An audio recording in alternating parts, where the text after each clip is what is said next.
Posljednjih godina svjedoci smo da stambene zgrade niču na mnogim lokacijama koje nisu predviđene za takvu vrstu objekata. Igrališta za djecu pored novih zgrada prava su rijetkost, a mnogi stanari nemaju ni parking mjesto za svoja auta. Brčak Vehid Zenunović samo je jedan od stanara brojnih zgrada u distriktu koje nemaju svoj parking prostor.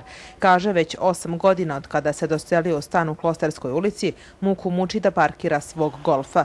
Danas je našao slobodno mjesto ispod prozora stana, a već sutra će možda morati da parkira nekoliko metara dalje niz ulicu. Ko ugrabi tu prije, tako i...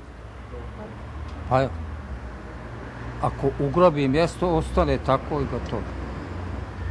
Nema to određeno, ništa.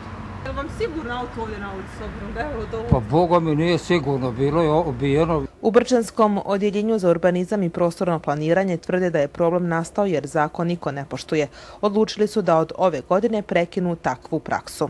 Jer zakon o prostornom planiranju Brčkog distrikta predviđa da na svaku stambenu jedinicu, na svaki stan mora da postoji 1,5 parking mjesto. Ne može bez parking mjesta niko da ne može praviti u centralnim gradskim zonama. Ni za tržište, ni individualnu stambenu zgradu, ni bilo šta drugo. U Brčkom trenutno nedostaje 4.500 parking mjesta.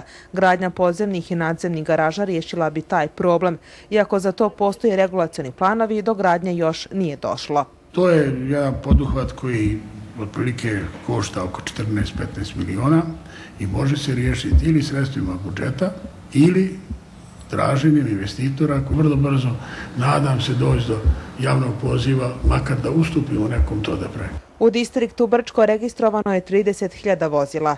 Najmanje još toliko dnevno prođe kroz grad.